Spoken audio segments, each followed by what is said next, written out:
Hey, happy new year, everybody. Welcome to 2020. We are in it, we are going, we are ready. Let's get cracking. I want to start off this year with a new kind of video, really, sort of detailing a bit about how I feel about New Year's resolutions and surviving the January blues, because it's a time of year where, we set these resolutions, we end up being a bit sort of lofty with our goals, and we end up falling off around about the end of February, sort of March time, and then things kind of go back to normal as they were before. And I want to start you off in the year in the strongest way possible, starting you strong. All right, so I want you to stay strong as well throughout the year. I want to start strong, but I want us to keep staying strong as well. So if you're sort of feeling a bit lost after Christmas, if you're feeling like, you've overdone it a little bit with food and drink and all that kind of stuff, and you're thinking, oh, I need to get to the gym or whatever in the next few weeks and get started with my New Year's resolutions, well, this may be for you. So let's go through these one by one, and let's see if anything kind of helps you out a little bit. So my first tip for surviving the January blues would be set yourself daily or weekly goals year round. So with this, I mean, I personally don't tend to make New Year's resolutions. I mean, I'm all for kind of drawing a line underneath anything. If you've had sort of negative experiences last year, or the year just wasn't particularly very good to you, very kind. New Year can be good for kind of drawing a line under it and moving on and just putting it all behind you, because I think it's important to always be focusing on what's in front of you as opposed to what's in the rear view mirror. So from that point of view, I get it. But what I see a lot of with my work and what I've seen through experience in the past is people setting goals that are just way too high, and then they fall off a few weeks later. So let's say, for instance, somebody says, right, well, I want to lose weight, get fit. Yeah, brilliant. Yeah, good stuff. But that in and of itself is a huge thing to be trying to undertake. So what I would say to someone is, instead of trying to make huge goals in January and then sort of thinking, oh, it's all too much, I'm not going to be able to stick with it, then dial it down a little bit. Just go a little bit smaller and just think, you know what? And again, it depends on where somebody's starting from, but you might sort of feel like, you know what, actually, I'm going to try and just go out for a walk today.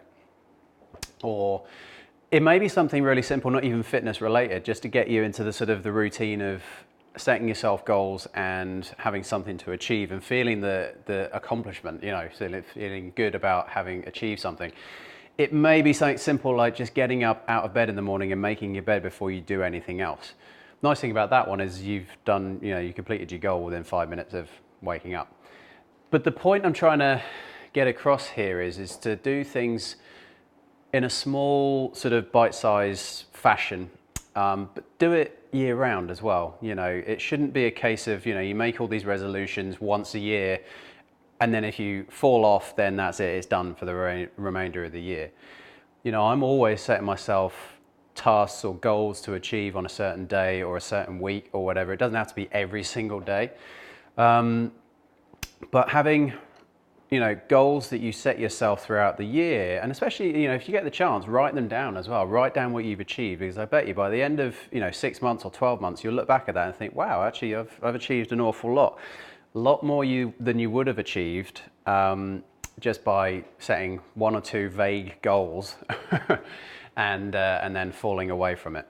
So my first thing to you would be, dial it down a little bit, go into small things that you can achieve on a particular day, all right, or a particular week.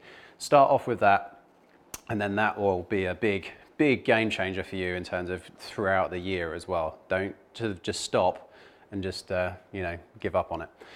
So number 2, slow and steady wins the race. So this kind of goes off a little bit from what I was saying on tip number 1 there. Whenever people set themselves the goals of going to the gym or losing weight and things like that, we always tend to go guns a-blazing and sort of go, right, this is it. It's going to be my year. I'm going to go and hit the gym 6 times a week, and I'm going to eat nothing but salad, and it's just going to be fantastic, and I'm going to be in loads of good shape. I'm going to lose loads of weight. And then by sort of February, sort of March time, the new year sort of hype has worn off, and it all kind of goes off the boil. You know, from working in gyms over the years, you know, I can tell you definitely in January, it's always the same. Like second or third week in January, it goes absolutely bananas.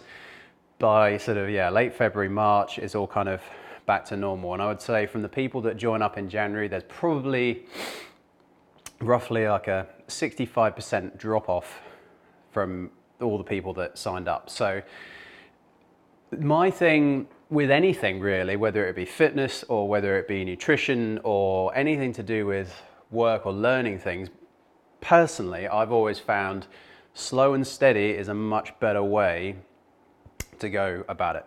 So let's say for fitness, for instance, let's say, okay, you want to go to the gym and start getting fitter and start feeling better. I personally would much prefer to see somebody go once or twice a week, but keep going year round, as opposed to somebody going 6 days a week and then stopping, you know, a few weeks later. It's setting yourself up for success is the main thing, not putting yourself under too much pressure. And that's going to come into one of the other tips I've got coming up later on. Don't put yourself under too much pressure. Just think to yourself, you know what, my goal for this week, like I just talked about a moment ago, might be, I'm going to go to the gym once. I'm just going to go once this week. I'm going to find somewhere where I can go. Doesn't have to be for very long, you know, you could go for like half an hour or something, but start off at a baseline that is easy. You know, start off somewhere where you feel like, actually that's all right, but you know, I feel like I could do a little bit more. That's a good place to start from, because you already have kind of fitted in like one session and you're sort of thinking, okay, I can easily do that. Let's up that a little bit and keep going. But don't put yourself under too much pressure with these things. Nutrition wise as well, you know, from what you're eating, don't try and overhaul your entire plan of what you're eating. I mean, you know, Christmas and New Year is kind of should be the exception to the rule. You know, I've certainly overindulged in Christmas. You know, I love it. You know, it's how it is with me. But I don't beat myself up about it and sort of feel like, oh, you know, I've ruined everything and feel like I have to go on this massive detox or cleanse or anything in January, because that's not what it's about. I know that throughout the year, I'm always sort of making tweaks to things. And again, that is going to come into another one of my tips in just a moment. But the main thing is just doing small little changes here and there, which leads me perfectly into number 3, treat things as an experiment.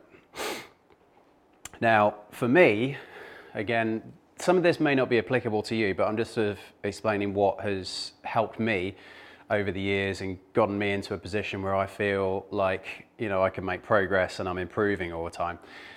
Treating things as an experiment is kind of giving you the right to fall off the bandwagon, or kind of giving you the right to sort of feel like, okay, you know what, this isn't working for me, but I'm going to tweak it and find what does. So again, it can be to do with exercise, nutrition, your work, whatever it may be. But what I tend to do, especially with things like food, you know, I for the last few years have practiced intermittent fasting, where I take 16 hours of the day where I don't eat, and then I have an 8-hour window of my choosing as to where I do kind of get all my calories in. Is that for everybody? No, absolutely not. But it's something that really works for me, and I feel great for it, and I feel like it gives me everything that I want in terms of body composition, energy, just how I feel. Like, it just makes a massive difference to me. Some people may not get it, but for me it was an experiment to see, okay, I'm not feeling how I want to feel at the moment. What can I do to change that? And what can I implement to start feeling the way that I want to feel? I want to feel like I've got good energy. I want to feel like I can go and do a really good workout. I want to feel happy in how I look and everything. So I treat it as an experiment. And I thought, okay, I'm going to try this out and see what happens. And I tried pairing it with like keto, which is where you drop out like carbohydrates down to a really low percentage and you eat mainly from like fat sources and things. That I did really enjoy, but it didn't really fit with my family's lifestyle. So again, because I was treating it as an experiment, I thought, okay, you know what, actually having some extra fat in my diet is a good thing. And I'm going to take that and I'm going to apply that to what I'm going to go on with in the future. But the other bits of it, not so much. I like the fasting, the keto side of things. Yeah, okay, I'm going to adapt that and change it around. So if I think about how I used to eat, even though I have fasted for a few years, like if I think back to a year ago, like how my eating was then, it's way different to how it is now. That is because I'm constantly experimenting with it and just trying things out and thinking, you know what, actually I'm feeling pretty good right now. Or what if I was to do this and add in more carbs at a certain point of the day? Or if I allow myself a few more cheat meals in the week or things like that, you know, it's just playing around with it and seeing what works best for me. And that's what I wanted to try and get across to you, is that, you know, don't strive for absolute perfection all the time, because it's not going to happen. I'm not perfect all the time. Nobody is. It's just, you know, finding what works best for you. So experiment with things. Fitness wise, you know, if you're not interested in the gym, that's okay. You know, you could go out for a walk, you could go out for a cycle, go swimming, take up some kind of sport, whether it be tennis or boxing or volleyball, whatever it may be. You know, try things out, you know, experiment. Think to yourself, okay, what do I want to achieve? What can I do to get there? Let's have a play with it. But if something, you know, if you give something a go and it doesn't work for you, don't just give up. Just think, you know what, that didn't work. Let's find something else that maybe will do. All right. So then going into number 4, perfection isn't a number. So certainly at this time of year, again, people looking at losing weight and just looking at the scales and measuring themselves on their weight and things like that. You know, I've seen people before in gyms where they'll come in, they'll jump on the scales, they'll go do a workout, they jump back on the scales again, and if that number hasn't changed, hasn't gone down, they'll go back and do more exercise, and they'll keep doing that until the number changes, which really isn't a healthy mentality to have. And also, it's mostly fluid that's going to be lost through that time anyway. But the scales aren't a perfect metric for what you're wanting to achieve. You know, so don't be kind of going through the year or going through your life thinking, oh, you know, I weigh a certain amount. I have no idea what I weigh, to be honest. I never weigh myself. I always look at how I'm looking and how I feel, how I fit into my clothes and things like that. So if you wanted to be specific about it, you know, you could get somebody to take body measurements and do circumference measurements, body fat, skin fold analysis, that kind of thing. You know, I do a lot of those sorts of things here with clients. But I always tell my clients, don't use the scales as your only sort of metric of what you're achieving, because it can be very misleading. And perfection, well, like I've just said there, perfection isn't a number anyway. I mean, what's perfect for one person may be completely different for another. Above all else, you should be happy in your own skin. Yeah, so don't sort of look at somebody else and kind of feel like, oh, well, they're slimmer than me, you know, maybe that's how I should be, you know, oh, there's something wrong with me. No, not at all. Whatever makes you happy at the end of the day, as long as you're sort of keeping yourself healthy and you feel good, then, you know, who cares? Who cares what sort of size you are, what shape you are, or anything? As long as you are happy at the end of the day, that is the main factor of that. The main point I wanted to get across there. And then finally is, don't be too hard on yourself. Because again, I think with all of these things, especially around New Year, people are always striving for absolute perfection, which I said before doesn't exist. So when it comes to exercise, you know, if you're feeling like, oh, you know, I'm not getting enough exercise in, don't beat yourself up about it. Don't fall off the bandwagon and go completely off. Just think, yeah, okay, you know, tomorrow I'll go out and do some more or whatever, and just keep things going. Remain consistent at the end of the day. Slow and steady, like I said earlier on, is the one that wins the race, but being consistent is the real key.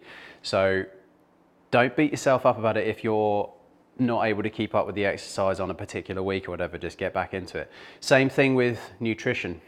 as well. If you have have meals every so often that aren't, you know, sort of absolutely like perfection in terms of, you know, yeah, something may be sort of high fat, high sugar, whatever it may be, it really doesn't matter. In the long term scheme of things, the most important thing is that you are happy and that you're not being too hard on yourself at the end of the day. You know, I'm somebody who loves pizza, I love cake, I love ice cream, chocolate. You know, I'm a real sweet tooth kind of person. You know, if I sort of was told, hey, you know, you're going to go on this diet plan that doesn't allow you carbs or sugar ever again, I know I'm not going to stick to it. I know that I might be able to do it for a little while, but I know I'm not going to stick to it. And again, going back to what I was saying earlier on about treating things as an experiment, the main thing with any kind of nutritional plan or sort of exercise plan or whatever is that you should be able to stick to it and it should be easy. You know, you should work hard within your workouts, obviously, but the structure should be just easy and you don't have to even think about it. The nutrition side of things, if you're feeling like you're being deprived or, you know, it feels like a chore to be doing whatever it is, then it's not going to work out long term. And that's why I think it's good to just keep on tweaking things. And that's why I do it. You know, this year I'll be changing things around again to suit kind of what I want and what I need. But I know that life is too short, and I'm very realistic in that, you know, you've got to go out there and enjoy yourself. And, you know, you shouldn't feel bad if you go out and have a pizza or you go out and have a bit of cake or a drink or whatever. You know, enjoy yourself. Life's too short to not sort of go and enjoy yourself. You're not going to be looking back in 5 years' time thinking, oh, you know, I was 12 stone 4 on this particular day, like da da da. You'll look back and think, oh yeah, that was the Christmas where, you know, we had all the friends around and like we did this and we did that and it was brilliant. You know, it was a lovely time. Those are the things you're going to remember. You know, as long as you're consistent year round with sort of making just positive changes to your nutrition and your exercise, then you've got a lot of leeway, to be honest. You really don't have to worry about it. These are all sorts of things that I go through with my clients quite regularly. And, you know, if I can ever be of help with any of this sort of stuff, then again, get in contact, give me a shout. You know, if you want to hear more videos in depth about any of these particular topics, give me a shout. But give yourself a hug. Make sure you don't be too hard on yourself. Stay consistent year round. Treat everything as an experience and an experiment, and just, yeah, enjoy your year, enjoy your life. All right? See you soon.